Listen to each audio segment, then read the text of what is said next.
Before we begin, if you believe life after 60 should be stronger, wiser, and happier, then hit that subscribe button now.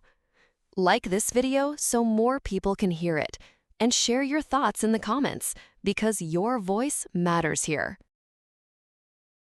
Hello, my dear friend.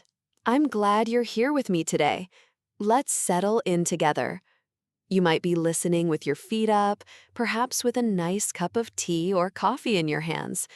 Wherever you are, take a deep breath, because what we're going to talk about now has caused confusion in countless relationships.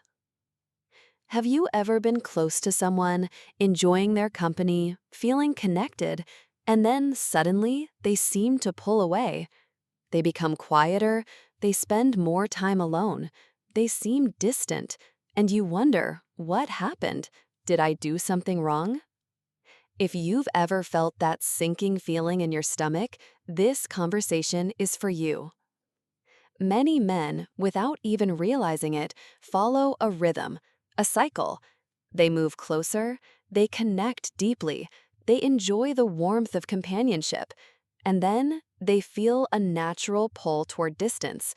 It's not anger, it's not rejection, it's not lack of love. It's simply their way of finding balance.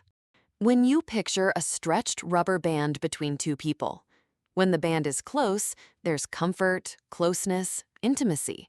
But over time, the man instinctively feels the need to stretch away, to create space, to focus inward, to just be in his own company. But here's the magic of the rubber band. After stretching out, it snaps back toward closeness again, every single time, if the bond is healthy. For many women, this pulling away can feel frightening. It can feel like the beginning of loss. If you enjoy closeness and suddenly that closeness changes, it's easy to think something went wrong. And here's where misunderstandings bloom.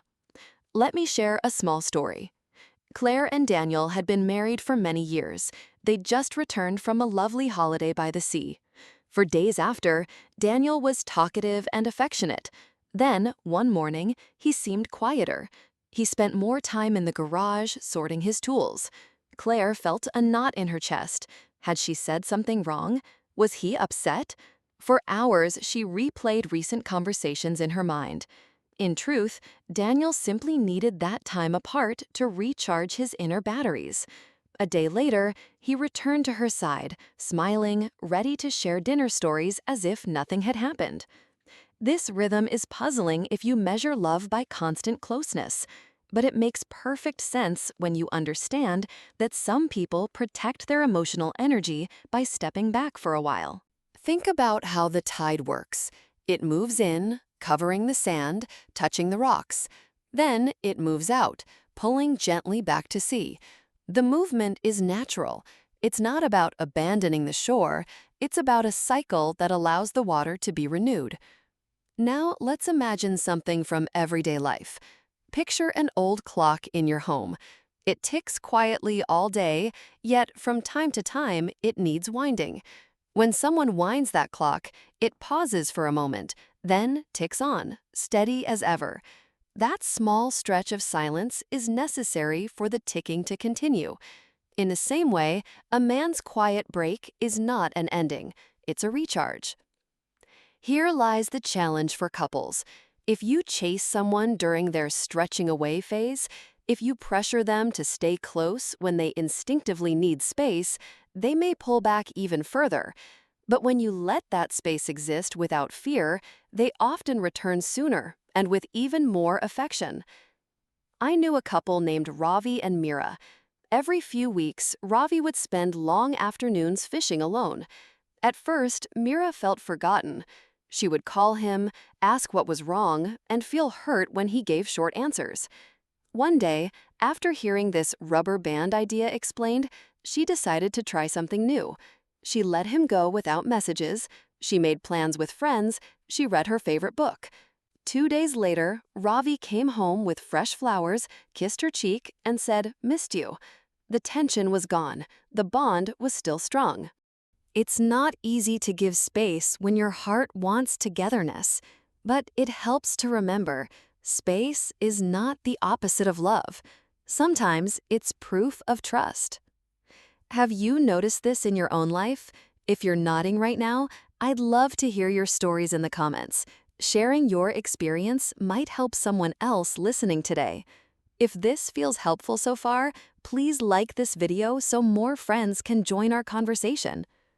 Now, here's something important. During the space phase, it's best for the partner left behind to focus on self-care. Do something enjoyable. Meet a friend for tea. Work on a hobby. Enjoy your own company.